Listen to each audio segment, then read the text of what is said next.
Hello everyone, welcome to my channel. Our today's chapter is Black Aeroplane by Frederick Forsyth, part 2 of the story, 2 stories about flying.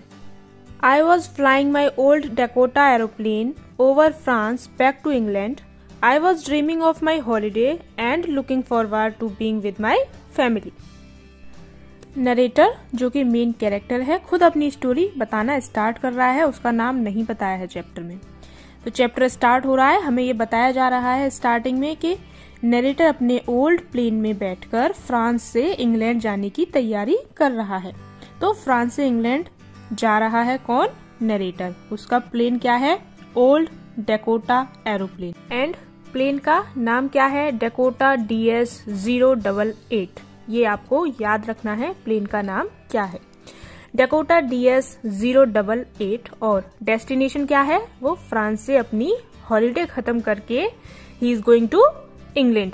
ठीक है, और वो बहुत happy है because वो वापस अपनी फैमिली के पास जा रहा है and he is very excited also that घर जाके वो अपना इंग्लिश ब्रेकफास्ट करेगा। तो बस प्लेन में बैठकर यही सोच रहा है, खुश हो रहा है कि अब जल्दी से मैं घर पहुंच जाऊंगा। वो अपने पुराने हॉलीडेज के डेज को रिमेम्बर करता है जो उसने फ्रांस में बिताए हैं और सोचता है कि बस सुबह तक मैं अपने घर पहुंच जाऊंगा और जाके इंग्लिश ब्रेकफास्ट करूंगा।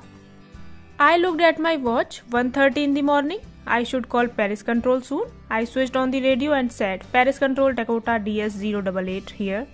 Can you hear me? I am on my way to England. Over.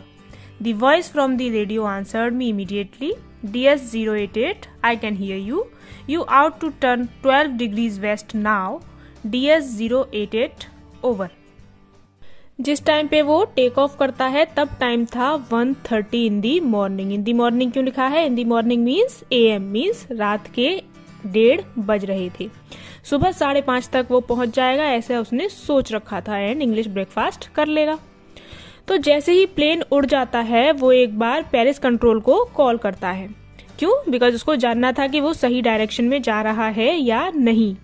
तो वो कांटेक्ट करने की कोशिश करता है, बोलता है हेलो डकोटा DS-088 हियर, क्या आप मुझे सुन रहे हैं? I am on my way to England, over. ऐसे ही पूछते हैं ना, आपने मूवीज वगैरह में देखा होगा। तो तुरंत ही उधर से भी यानी कि पेरिस कंट्रोल रूम से आवाज आती है DS-088 हम आपकी आवाज सुन पा रहे हैं, आप 12 डिग्री वेस्ट की ओर टर्न हो जाइए। उनका मतलब कि तब आप राइट डायरेक्शन में पहुंच जाएंगे। अब जब वो प्लेन को टर्न करता है, मैप की कंपास की सेटिंग करता है, तब वो देखता है कि उसका plane second last fuel tank पे आ चुका है। इसका मतलब उसके पास 2 फ्यूल टैंक थे जिसमें से एक टैंक यूज हो चुका था एंड अब सेकंड एंड लास्ट टैंक ही बचा था। ओके, ये भी आपको याद रखना है कि जब वो 12 डिग्री वेस्ट टर्न हुआ तब उसने अपना सेकंड फ्यूल टैंक यूज करना स्टार्ट कर दिया था। ठीक। Paris was about 150 kilometres behind me when I saw the clouds, storm clouds. They were huge. They looked like black mountains standing in front of me across the sky. I knew I could not fly up and over them, and I did not have enough fuel to fly around them to the north or south. जब वो turn हो जाता है और उसके मन में यही सब चल रहा होता है कि अब तो मैं घर पहुंचने वाला हूँ, पेरिस को वो 150 किलोमीटर पीछे छोड़ चुका होता है। देन सडनली क्या होता है? ब्लैक कलर के बड़े बड़े माउंटेन जैसे क्लाउड मीन्स घने काले बादल उसके सामने आ जाते हैं। अब क्या किया जाए? वो सोचता है कि वापस टर्न कर लूं, प्लेन को वापस पेरिस लेकर चला जाऊं या घर जाऊं। बट फाइनली वो रिस्क लेता है, उन ब्लैक माउंटेन जैसे क्लाउड्स के अंदर चला जाता है, आगे बढ़ता है अपने घर जाने को। अब देखो आप कितना बड़ा रिस्क लिया है इसने। यहाँ बारिश ज्यादा हो जाए तो लोग कार चलाने में भी डरते हैं और ये घने माउंटेन जैसे क्लाउड में अपना प्लेन लेकर चल दिया क्योंकि इसे अपने घर पहुंचकर इंग्लिश ब्रेकफास्ट करना था। तो अब जैसे ही ये बड़े बड़े घने काले बादलों में एंटर करता है, प्लेन में कंपास की नीडल बहुत तेज मूव करने लगती है, बीप बीप की आवाज स्टार्ट हो जाती है, प्लेन डिसबैलेंस होने लगता है जैसे मूवीज में दिखाते हैं, ठीक वैसे ही। और फिर से पेरिस कंट्रोल रूम में कांटेक्ट करने की कोशिश करता है बट अब तो कॉल लगेगी नहीं, तूफान की वजह से सिग्नल पहुंच ही नहीं रहा था। अब बहुत परेशान, भाई अब क्या करें? वो बहुत ही ज्यादा नर्वस हो जाता है प्लेन में अकेला, और इतना खराब मौसम कोई भी होगा तो वो नर्वस होगा ही। और सबसे बड़ी बात, उसके पास सफिशिएंट फ्यूल भी नहीं है प्लेन में, लास्ट टैंक रिमेन था।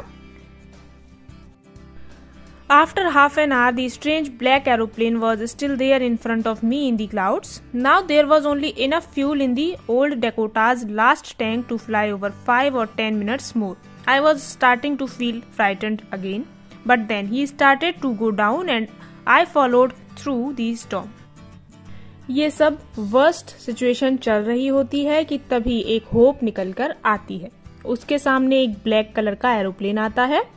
इस ब्लैक एरोप्लेन का जो पायलट होता है वो उसको, यानी कि हमारे नरेटर को वेव करता है, मीन्स हाथ से इशारा करता है। इसको लगता है कि ये जो ब्लैक एरोप्लेन आया है इसका पायलट मुझको कह रहा है कि मेरे पीछा करो, मेरा पीछा करो, मुझे फॉलो करो, मैं तुम्हें इस स्टॉर्म से बाहर निकाल दूंगा। तो आगे नरेटर बताता है कि मैं अपना एरोप्लेन लेके उसके पीछे पीछे चलना स्टार्ट कर देता हूँ। तो do not confuse here, Dakota DS-088 जो कि हमारे नरेटर का प्लेन था, जो स्टॉर्म में फंस गया था, वो चल रहा है ब्लैक एरोप्लेन के पीछे। ब्लैक एरोप्लेन आया है उसकी हेल्प करने।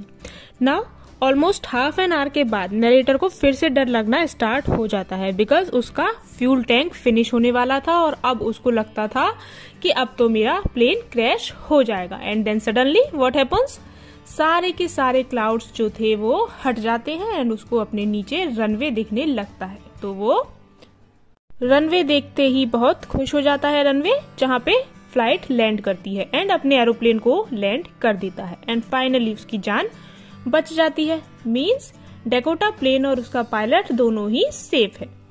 फिर वो प्लेन से नीचे उतरता है तो सबसे पहले देखता है कि भाई वो ब्लैक एरोप्लेन वाला पायलट कहाँ है। क्यों? बिकॉज वो बहुत ही ग्रेटफुल था उस पायलट के लिए एंड वो उसको थैंक यू बोलना चाहता था, क्योंकि उसने उसकी लाइफ सेव की थी, उसी की वजह से वो जिंदा था।